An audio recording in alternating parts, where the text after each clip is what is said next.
नमस्कार दोस्तों, आप सबका स्वागत है आपका अपना यूट्यूब चैनल इसके साइंस क्लासेस पे। और आज की क्लास में सर होगा तांडव और आज की क्लास में होगा खेला, क्योंकि सर आप सबको करना होगा 30 में 30। कहिएगा सर जी 30 में 30, इसका मतलब है ना सर कि 30 में 30 कभी नहीं लगेगा फीस, बिल्कुल फ्री ऑफ कॉस्ट पढ़ाऊंगा यूट्यूब पे, ठीक ना सर।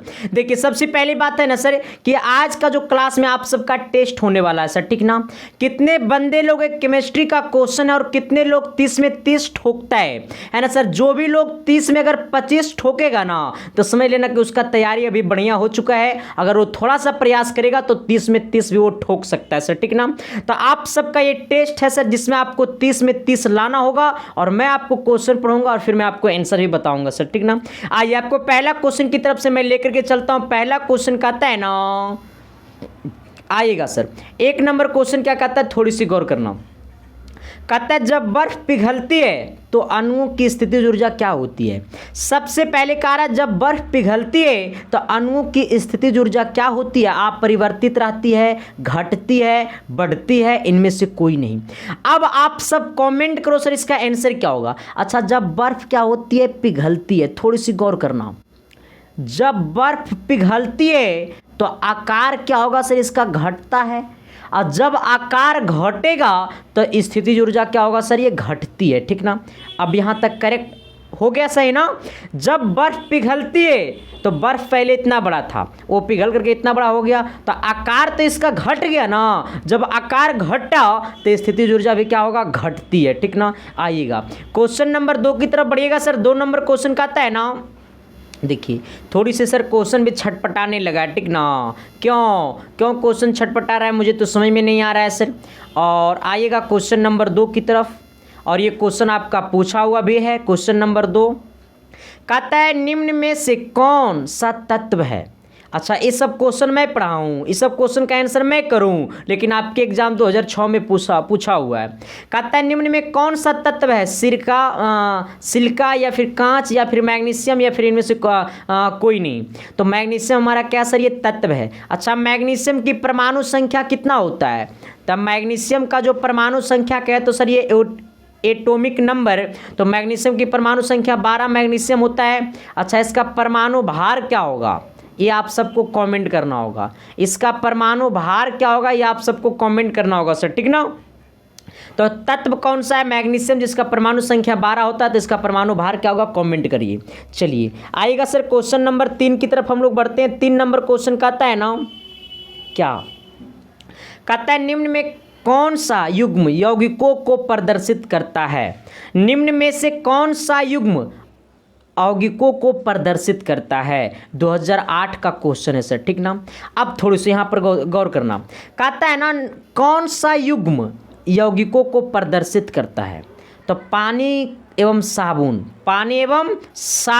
यौगिकों को क्या करता है, प्रदर्शित करता है। ओके, कहेगा कौन सा युग्म यौगिकों को प्रदर्शित करता है, तो कहेंगे पानी एवं साबुन, ठीक ना।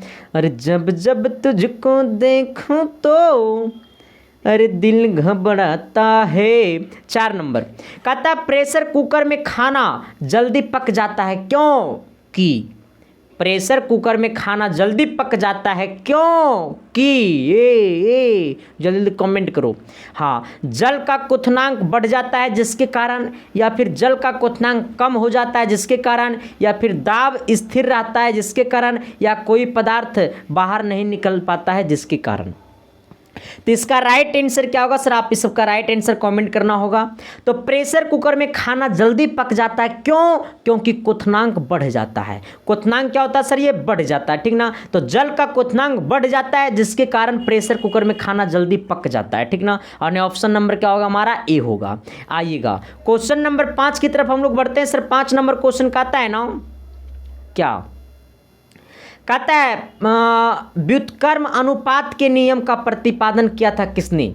व्युत्क्रम अनुपात के नियम का प्रतिपादन किया था किसने। अरे देखो रे बब्बा, देखो ना, तो आंसर सब कोई करो ना। कहता है व्युत्क्रम अनुपात के नियम का प्रतिपादन किया था किसने। कमेंट करो, सब कोई कमेंट करेगा। हाँ, रिएक्टर ने। किसने सर, ये रिएक्टर ने, ठीक ना। और ऑप्शन नंबर क्या होगा, डी होगा सर। आइएगा क्वेश्चन नंबर हम लोग 6 की तरफ बढ़ते हैं। 6 नंबर क्वेश्चन का आता है ना, आपको टोटल आपको 30 क्वेश्चन करवाऊंगा। ये 6 नंबर क्वेश्चन का आता है, स्थिर अनुपात के नियम का प्रतिपादन किया था किसने? स्थिर अनुपात के नियम का प्रतिपादन किया था किसने? ये आप सबको पता होनी चाहिए सर, क्योंकि क्वेश्चन बड़ा आसान है। डाल्टन ने। किसने? डाल्टन ने। किसने? डाल्टन ने। हाँ, स्थिर अनुपात के नियम का प्रतिपादन किया था किसने? डाल्टन ने। ठीक ना। आइएगा क्वेश्चन नंबर अगला कितना होगा सर? ये 7 नंबर। 7 नंबर क्वेश्चन का आता है ना, थोड़ी सी गौर करना। कहता है परमाणु के नाभिक में होते हैं, 2008 में क्वेश्चन पूछा था, परमाणु के नाभिक में होते हैं, तो परमाणु के नाभिक में प्रोटॉन एंड न्यूट्रॉन दोनों होते हैं सर। ठीक ना। तो परमाणु के नाभिक में होते हैं तो प्रोटॉन और न्यूट्रॉन दोनों होते हैं। ओके, आइएगा क्वेश्चन नंबर 8 की तरफ। अरे ना देखूं तो जी न भोरे। आइएगा, कहता है क्रोमियम का परमाणु क्रमांक 24 है। क्रोमियम का परमाणु क्रमांक 24 है, इसका इलेक्ट्रॉनिक विन्यास होगा देखो देखो कैसे होगा, देखो देखो देखो इधर। अच्छा, आप सबको मैंने पढ़ाया था, यहाँ पे सर क्रोमियम को जोड़ना है। 2 8 कितना होगा? 10। इसका 10 और 13 कितना होगा सर? तो 10 और 13 आपका कितना हो जाएगा सर? 23। और 23 एक कितना हो गया? 24। 72 कक्षा में इलेक्ट्रॉनों की संख्या कितना है? 1। यहाँ पर देखो 2 8 14 कभी नहीं होगा, 2 8 10 4 कभी नहीं होगा, लास्ट में 1 रहेगा। जब ये फुल नहीं हो पाएगा ना, जब ये वाला पूरा फुल नहीं हो पाएगा ना, तो इसके लास्ट में 1 ही गो होना चाहिए, ना कि 4 गो। ठीक ना। आइएगा, यहाँ पे ए भी नहीं होगा, अन्य ऑप्शन नंबर क्या होगा सर? ये ए होगा। ठीक ना। आइएगा अगला क्वेश्चन नंबर 9 की तरफ। 9 नंबर क्वेश्चन का आता है ना, थोड़ी सी गौर करना है। अरे नारे बब्बना, कहता है परमाणु के मूल कण जो नाभिक में उपस्थित नहीं होते हैं। परमाणु के मूल कण जो नाभिक में उपस्थित नहीं होते हैं वो क्या है? परमाणु के मूल कण जो नाभिक में उपस्थित नहीं होते हैं वो हमारा है इलेक्ट्रॉन। क्यों? क्योंकि नाभिक तो हमारा ये होता है सर, न्यूट्रॉन इसके पास होता है, और ये इलेक्ट्रॉन इस तरह से क्या करता रहता है? मूव करता रहता है। इसके पास प्लस चार्ज होता है, लेकिन इलेक्ट्रॉन क्या करता रहता है? मूव करने रहता है। इलेक्ट्रॉन क्या करता रहता है? मूव करता रहता है। ठीक ना। तो परमाणु के मूल कण जो नाभिक में उपस्थित नहीं होते हैं तो वो हमारा क्या सर? ये इलेक्ट्रॉन है। ठीक ना। और प्रोटॉन और न्यूट्रॉन नाभिक के मूल में उपस्थित होते हैं। 10 नंबर की तरफ आइएगा सर। 10 नंबर का आता है ना, क्या कहता है? एक तत्व का परमाणु क्रमांक 19 है। अच्छा, परमाणु क्रमांक कितना? 19 है। परमाणु भार कितना है? 39 है। तो न्यूट्रॉनों की संख्या क्या होगा? अच्छा, अब सोचो सर कि वो परमाणु क्रमांक 19 है, तो 19 में कौन सा होता है? अच्छा, 12 मैग्नीशियम मैंने आपको पढ़ाया था। 12 magnesium, 13 aluminium, 14 silicon, 15 phosphorus, 16 sulphur, 17 chlorine, 18 argon, 19 chromium. अच्छा, ये 19 क्रोमियम का परमाणु क्रमांक कितना है सर? तो ये परमाणु क्रमांक 19 है। एटॉमिक नंबर कितना? परमाणु संख्या एटॉमिक नंबर कितना है सर? तो एटॉमिक नंबर 19 है। परमाणु भार मतलब मास कितना है सर? ये 39 है। पूछा न्यूट्रॉन की संख्या, तो ये न्यूट्रॉन की संख्या निकालने के लिए मास में से परमाणु क्रमांक को घटा देना। ठीक ना। तो आपका ये 39 में से कितना घटेगा सर? ये 19 घटेगा। कितना बचेगा सर? तो ये आपका 20 बचेगा। यानी ऑप्शन नंबर कितना हो जाएगा आपका? बी। आइएगा अगला क्वेश्चन नंबर 11 की तरफ बढ़ेंगे सर। 11 नंबर क्वेश्चन का आता है ना, क्या कहता है? नाभिक का आकार होता है, नाभिक का आकार होता है कितना सेंटीमीटर का? वही बताना है सर। नाभिक का आकार होता है कितना सेंटीमीटर का? वही बताना है। और आप सभी को बताना होगा सर 10 पे पावर माइनस 12 सेंटीमीटर का। Thank you. नाभिक का आकार होता है 10 पे पावर माइनस 12 सेंटीमीटर का। ओके, क्वेश्चन नंबर 12 की तरफ बढ़ेंगे सर। 12 नंबर क्वेश्चन क्या कहता है? कहता है 12 कभी नहीं जाएंगे घरा। कहता है परमाणु क्रमांक बराबर होता है। अच्छा, परमाणु क्रमांक बराबर होता है सच में? परमाणु क्रमांक बराबर होता है सच में इलेक्ट्रॉन की संख्या के। हाँ, परमाणु क्रमांक बराबर होता है इलेक्ट्रॉन की संख्या के। ओके, तो परमाणु क्रमांक बराबर होता है इलेक्ट्रॉन की संख्या के। ठीक ना। आइएगा क्वेश्चन नंबर 13 की तरफ बढ़िएगा सर। कहता है U है यू में ऊपर वाले पावर है, एगो नीचे वाला है। तो नीचे वाला तो सर ये आपका परमाणु संख्या है, पूछा न्यूट्रॉन। अच्छा, मैंने अभी जस्ट आपको बताया कि जब न्यूट्रॉन पूछे तो ऊपर वाला में से नीचे को माइनस कर दो, यानी 238 में से 92 को माइनस करेंगे तो कितना आएगा सर? 238 में से 92 को माइनस करिए, जल्दी जल्दी करिए, 146 आएगा। यही हमारा क्या हो जाएगा? आंसर। जब भी इस टाइप का क्वेश्चन रहे, न्यूट्रॉन पूछे तो ऊपर वाला में से नीचे को माइनस कर देना, न्यूट्रॉन निकल जाएगा, ठीक ना। यानी 146 ऑप्शन नंबर सी आइएगा। क्वेश्चन नंबर 14 की तरफ बढ़िएगा सर। 14 नंबर क्वेश्चन कहता है ना, क्या कहता है? परमाणु संख्या का आविष्कार किया था किसने? 2006 में पूछा है। परमाणु संख्या का आविष्कार किया था किसने? कमेंट करना है सर। परमाणु संख्या का आविष्कार किसने किया था? मोसले ने किया था। किसने किया था सर? मोसले ने किया था। हाँ, कहता है परमाणु संख्या का आविष्कार किसने किया था? तो मोसले ने किया था। और एक बात और मैं आपको बता देना चाहता हूं सर कि जो लोग अभी तक टेलीग्राम को ज्वाइन नहीं किया तो वीडियो के डिस्क्रिप्शन में टेलीग्राम का लिंक दिया हुआ, वहां से जाकर के ज्वाइन कर ले। और जो भी लोग चैनल पर नए हैं, चैनल को सब्सक्राइब कर दें ताकि आपका अगला वीडियो का नोटिफिकेशन आपके पास जाए। और एक बात और बता देना चाहते हैं, टेलीग्राम का लिंक वीडियो के डिस्क्रिप्शन में दिया हुआ, या फिर जाना टेलीग्राम पे और सर्च करना @संदीप। क्या सर्च करना?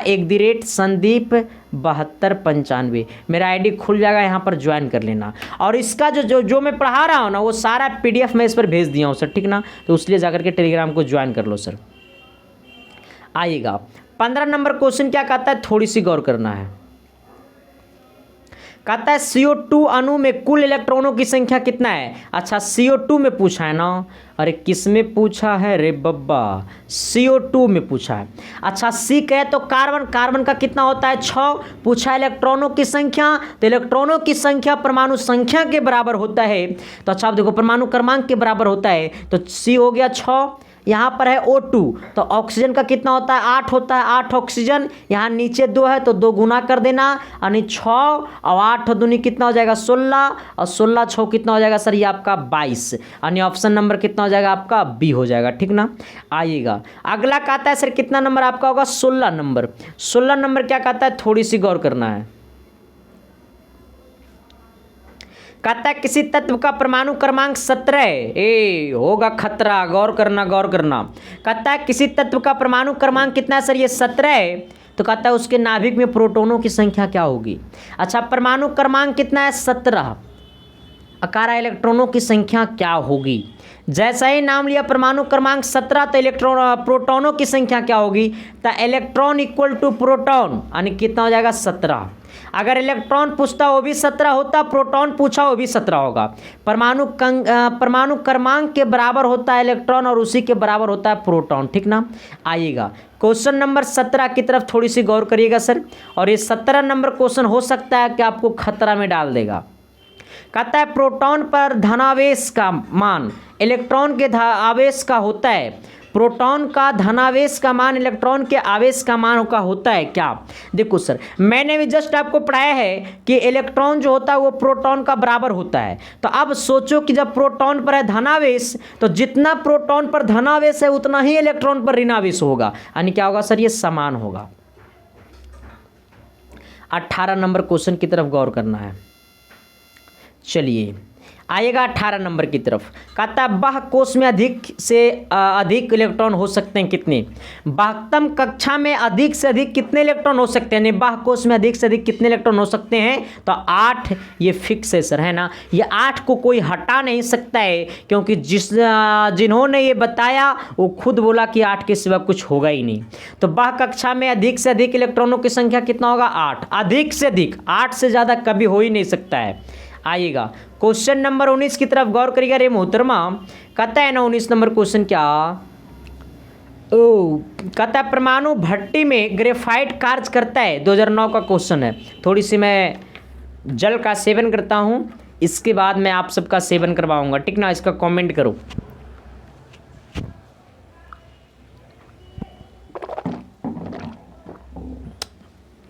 चलिए आइए सर। कहता है परमाणु भट्टी में ग्रेफाइट कार्य करता है किस तरह से? क्वेश्चन नंबर 19 है, कमेंट करो। विमंडक से, ठीक है सर। क्या सर आपका? विमंडक, विमंडक का, किसका? विमंडक का, ठीक ना। ऑप्शन नंबर क्या होगा? ए होगा।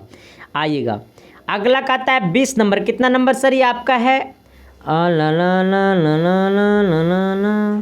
थोड़ी सी सर गौर करना। मैंने गड़बड़ हो गया, ठीक ना, थोड़ा सा बड़ा करने दो सर, क्योंकि मैंने तो गड़बड़ कर दिया। जब मैंने गड़बड़ कर ही दिया सर तो मैं इसको पूरा क्यों नहीं कर दूँ। मुझे मालूम था क्वेश्चन नंबर 20 की चर्चा करने वाले हैं, तो अगला मैंने तो ये चर्चा कर दिया, ये 20 नंबर क्वेश्चन की चर्चा करना है। आइएगा सर। हाँ देखिए कहता है ना सर, क्या कहता है, थोड़ी सी गौर करना है। 20 नंबर क्वेश्चन कहता है कि नाभिकीय रिएक्टर में नियंत्रक छड़ें बनी होती है। अच्छा, नाभिकीय रिएक्टर में नियंत्रक छड़ें बनी होती है किससे? थोड़ी सी कमेंट करो सब कोई। चलिए तो कमेंट करिए सर, क्या होगा इसका आंसर, जल्दी जल्दी कमेंट करिए आप सब, क्योंकि आप सबका कमेंट के लिए सर तो मैंने इस क्लास को लाया है। कैंडियम किसके द्वारा सर? ये कैंडियम के, किसके? कैंडियम की, ठीक ना। आइएगा 21 नंबर क्वेश्चन की तरफ बढ़ते हैं हम। हमको बढ़ने दीजिए, आप सब लेट करिएगा सर तो बड़ा दिक्कत होगा। कहता है प्रयोगशाला में नाभिकीय संलयन विधि प्रयोग नहीं की जाती है। अच्छा, प्रयोगशाला में नाभिकीय संलयन विधि प्रयोग नहीं की जाती है क्योंकि क्योंकि कमेंट करो, क्योंकि अत्यधिक ताप की आवश्यकता होती है, ठीक ना। अत्यधिक ताप की आवश्यकता होती है, इसलिए सर प्रयोगशाला में नाभिकीय संलयन विधि का प्रयोग नहीं किया जाता है, ठीक ना। तो प्रयोगशाला में नाभिकीय संलयन विधि का प्रयोग नहीं की जाती है, क्यों? क्योंकि अत्यधिक ताप की आवश्यकता होती है, ओके, इसलिए नहीं किया जाता है। आना 22 नंबर की तरफ आना सर। 22 नंबर क्या कहता है, थोड़ी सी गौर करना है। कहता है सूर्य अपने विकिरण ऊर्जा प्राप्त करता है। सूर्य अपने विकिरण ऊर्जा प्राप्त करता है किससे? तो संलयन पराक्रम से। किससे सर? ये संलयन पराक्रम से, ठीक ना। तो सूर्य अपनी विकिरण ऊर्जा प्राप्त करता है संलयन पराक्रम से, ओके। क्वेश्चन नंबर 23 की तरफ गौर करिएगा सर। 23 नंबर क्वेश्चन कहता है हम करेंगे तांडव। कहता है परमाणु बम निम्न में से किस सिद्धांत पर आधारित है? अच्छा, परमाणु बम किस सिद्धांत पर आधारित है? तो नाभिकीय विखंडन पर है सर। इस क्वेश्चन को तो मैंने 10th में भी मैंने पढ़ाया था। परमाणु बम निम्न में से किस सिद्धांत पर आधारित है? तो नाभिकीय विखंडन पर, ओके। आइएगा अगला क्वेश्चन कहता है 24 नंबर, सॉरी ये आपका 24 होगा सर, ठीक ना। कहता है कोई भी परमाणु रेडियो एक्टिवता तभी दर्शाता है जबकि उसके परमाणु में हो।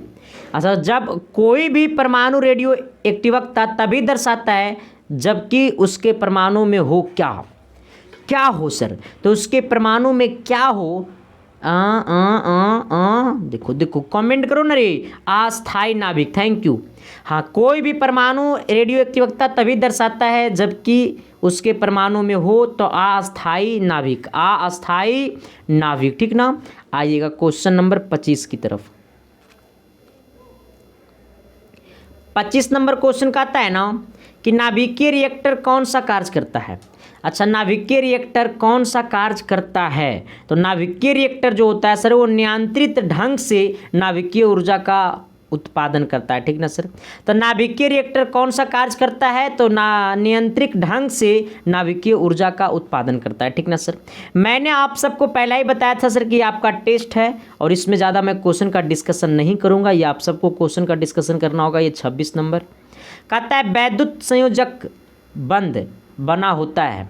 वैद्युत संयोजक बंद बना होता है और सभी को टारगेट रहना चाहिए सर कि 20+ हमें कर दे कम से कम, ठीक ना। आइए, कहता है वैद्युत संयोजक बंद बना होता है किससे? तो आपको विद्युत आवेशित परमाणुओं या परमाणु समूह को, ठीक ना। किससे सर? तो बना होता है तो विद्युत आवेशित परमाणु या परमाणु समूह का। आइएगा 27 नंबर क्वेश्चन की तरफ गौर करिएगा। 27 नंबर का आता है क्या कि एक धन विद्युतीय तत्व की बाहरी कोश में 5 इलेक्ट्रॉन है, उसकी संयोजकता क्या होगा? जब 5 इलेक्ट्रॉन है तो +3 संयोजकता होगा, क्योंकि ये 5 इलेक्ट्रॉन है धनावेश तो +3 होगा। ऐसा नहीं कि +5 -5 मार देना जब खोपचा में। यहाँ पे धनावेश तो यहाँ पर भी होगा 3 धनावेश। आइएगा अगला क्वेश्चन 28 नंबर कहता है मरकरी का प्रतीक है क्या? मरकरी को किससे इंडिकेट करते हैं? तो सब तो आप सबको कमेंट करना होगा सर। 29 नंबर की तरफ थोड़ी सी गौर करिएगा। कहता है C2H6 में कार्बन का प्रतिशत मात्रा है, C2H6 में कार्बन की प्रतिशत मात्रा है कितना? तो C2H6 में कार्बन का प्रतिशत मात्रा 80% है, ठीक ना? कितना प्रतिशत है? 80%। आइएगा अगला कहता है ना सर कि कार्बन मूलक प्रवेश होता है, ये 30 नंबर क्वेश्चन है। इसका आप सबको कमेंट करना होगा और आप सभी को बताना होगा सर कि किनका किनका 30 में 30 आया और किनका किनका 30/30 आया, वो सब कमेंट करिएगा अपना नाम लिख करके। उनको मेरे तरफ से दिल से धन्यवाद भाई। और किनका किनका 25 आया वो सब का मैं अगले वीडियो में नाम लूँगा। किनका 25 से ऊपर आया, किनका 20 से ऊपर आया, उन सब का भी मैं नाम लूँगा सर। और किनका 15 से ऊपर आया उन सब का भी मैं नाम लूँगा सर। आइए, और जिनका 10 आया वो कमेंट कर दो है ना सर। Thank you. और जो लोग अभी तक शेयर नहीं किया सभी दोस्तों के पास भेज दें कि कितने लोग 30 में 30 सही कर पाते। केमिस्ट्री का क्वेश्चन है और सबको याद कर लेना सर, सेम टू सेम यही क्वेश्चन आपके एग्जाम में आएगा। Thank you, love you. Class अच्छा लगा तो चैनल पर नए चैनल को सब्सक्राइब कर देना और बेल आइकन को प्रेस के सर दोस्तों को भी शेयर कर देना। Thank you, love you. देखते रहिए इसके साइंस क्लासेस।